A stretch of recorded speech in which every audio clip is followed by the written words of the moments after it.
Hi, and thanks for coming back for episode 4 of the FMCG and Crowd, the Value series. In this episode, we're going to dive into the subject of promotional effectiveness. It's considered normal for branded suppliers to invest 3 to 4 times more in short-term price promotions than in long-term brand building, and we know that promotional investment has been cut back significantly in recent months for various reasons. But getting return on investments is just as important now as it ever has been. When I talk to my guests, we talked about how important they believe it is to understand the effectiveness of their promotions. And knowing what a crazy year 2020 has been, I asked my guests whether they think that shoppers' perception and engagement with promotions has changed this year. Hello, my name is Rachel Young and I'm the Group Net Revenue Director at Nomad Foods, which operates under the brands of Birdseye, Aunt Bessie's and Goodfellas in the UK and Ireland and Findus and Igloo across Europe.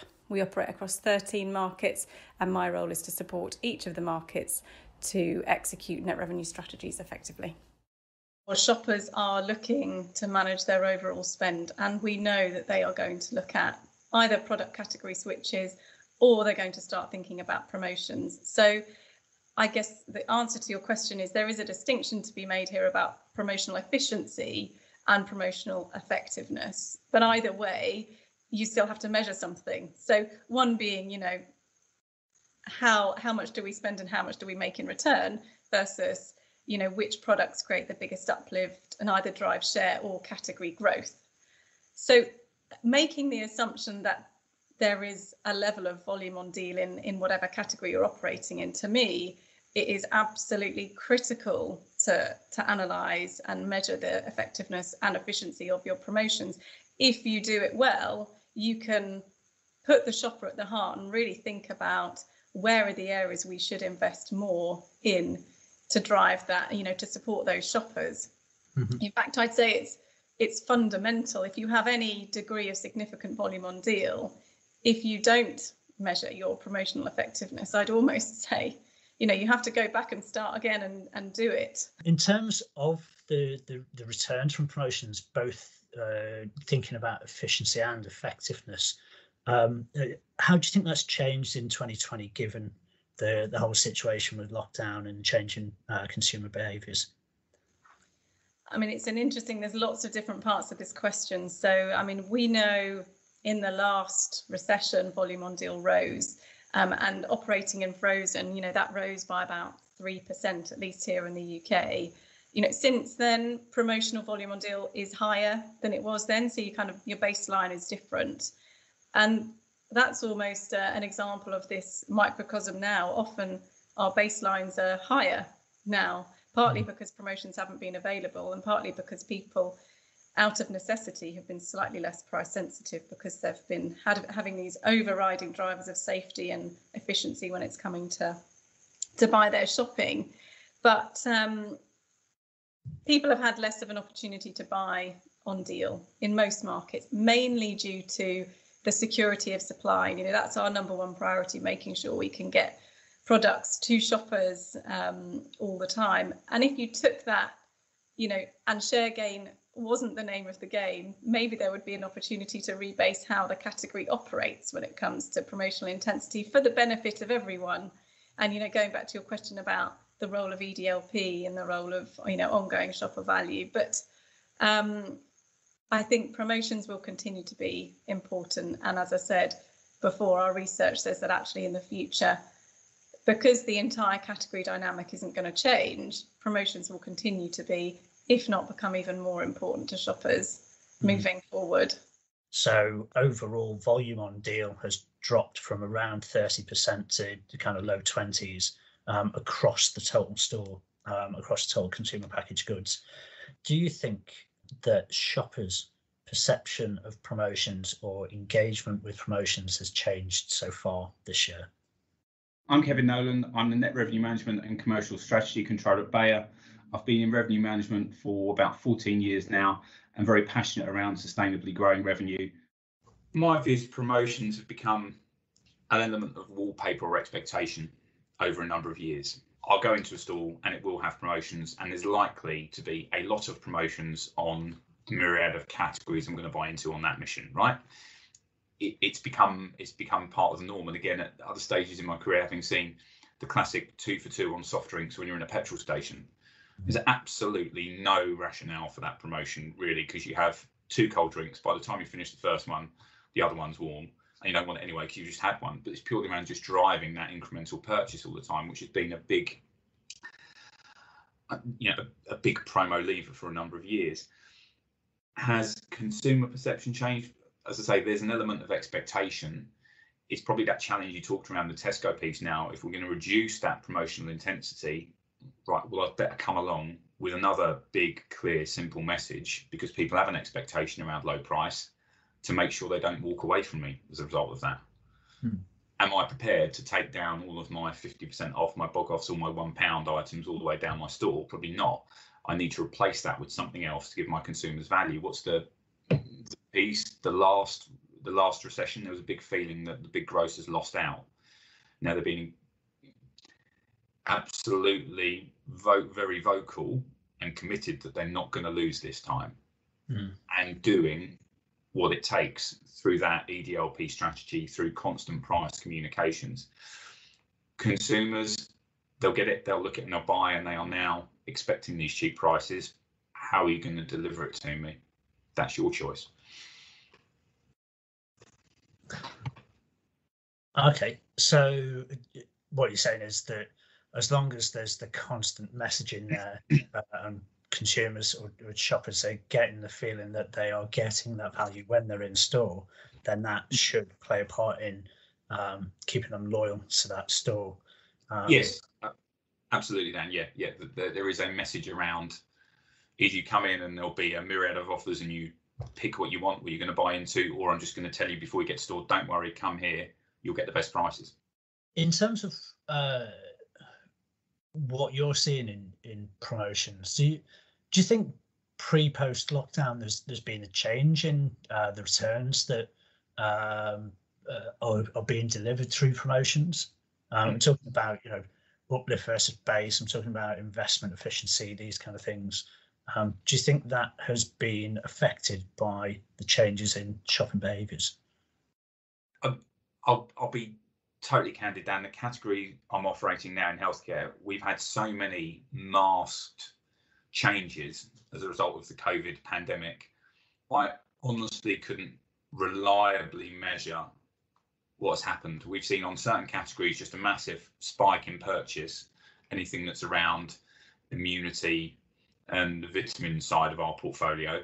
So we've seen just huge, which I would love to say that's a result of our new promotional strategy that we thought about in my CS&P and NRM team, but that would be stretching it a little bit too far. Likewise, in other categories, we've seen the boots and Superdrug, where we've seen the massive challenge to the high street as being the biggest victim of lockdown, of how performance has been challenged in those areas. So it's really hard for me to comment on what I've seen in our business, just purely because we've been at the vagaries of the pandemic in big ways. It's a great answer in many ways, especially for IRI, because we can provide services that help people find it, but unearth those kind of things. So I couldn't have scripted it better if I'd sent you the line to give us. I've just been looking at some of the impacts of the reduced promotions and what I've seen in a number of categories, and you kind of say, where the lowest entry price point. Why do we need to promote from that? What we're trying to achieve with it? And you've actually seen us. It'll be a combination of a lot of dynamics in the market at the moment. But as bigger brands, big mainstream brands, have moved away from promotions, they've actually taken their volume share up the value hierarchy. It's almost like prior to that, they were kind of promoting down into a void where there was no volume there in the market originally, but through promotional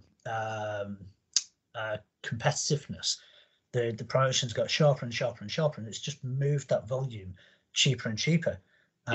When they've stopped promoting or done lower discount frequent promotions, the volume's just stepped up.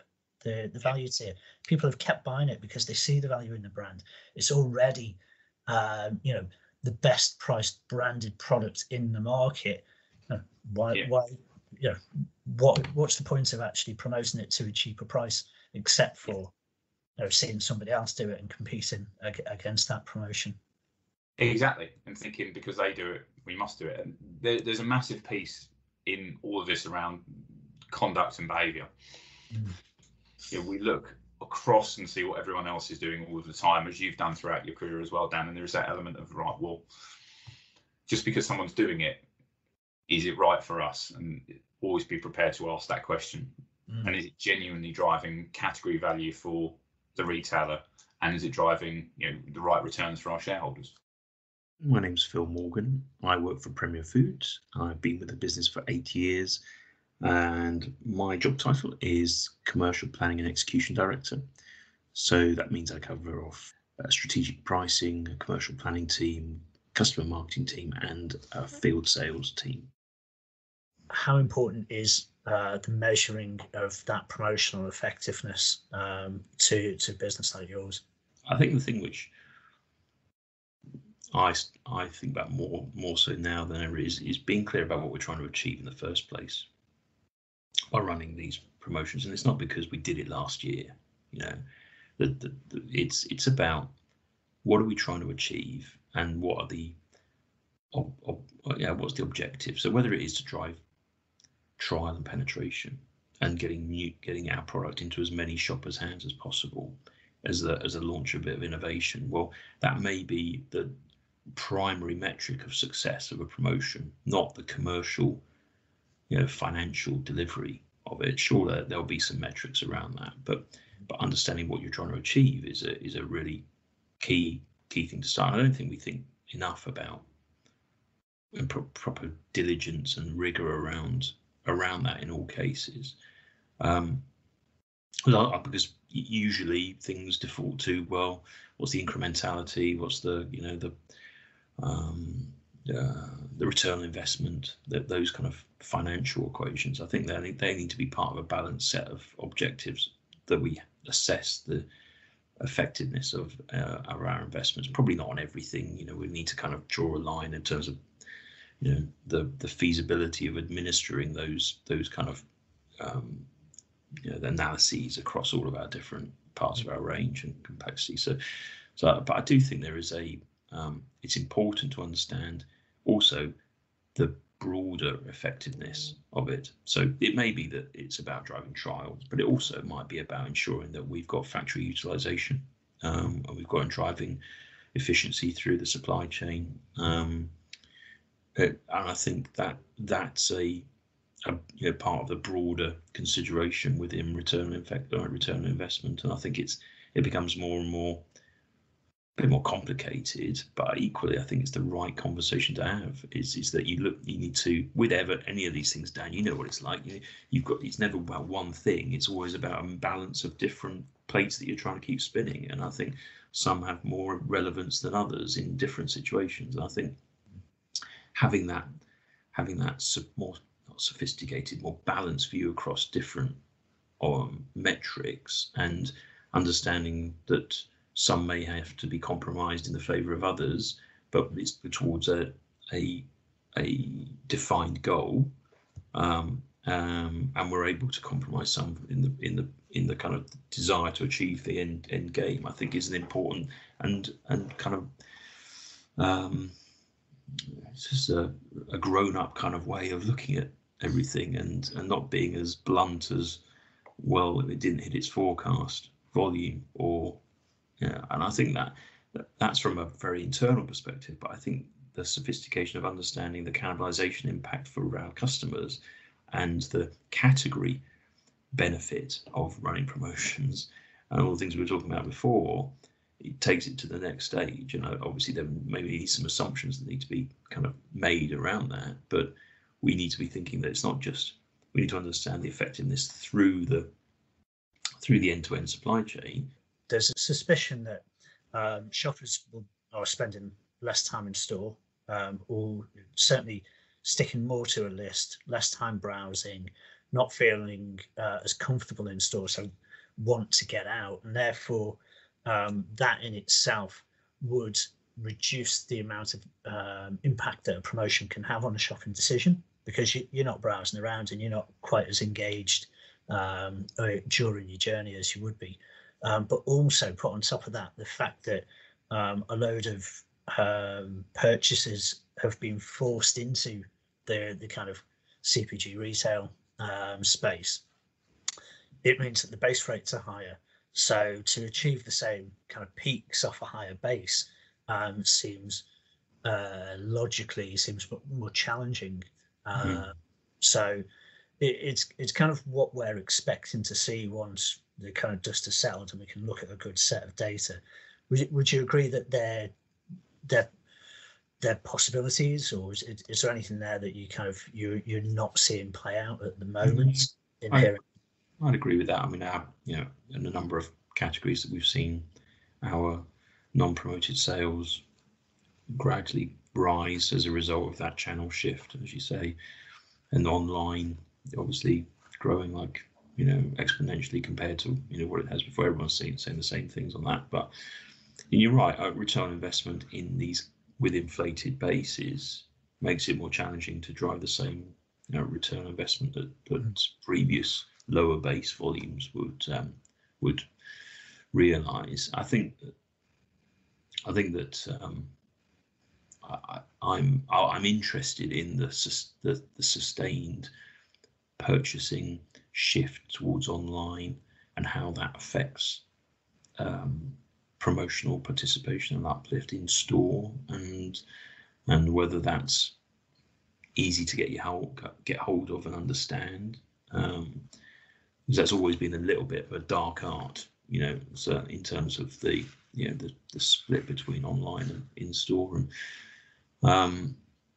but I don't know. I totally agree with the point around people not wanting to spend as much time in store, but I still see so many examples of strong promotional execution and the uplifts being at the same, if not slightly better sometimes than what we've had in the past. So I'm really interested to see how this plays out, and we'll obviously have to try and adjust our plans appropriately as things become more stable.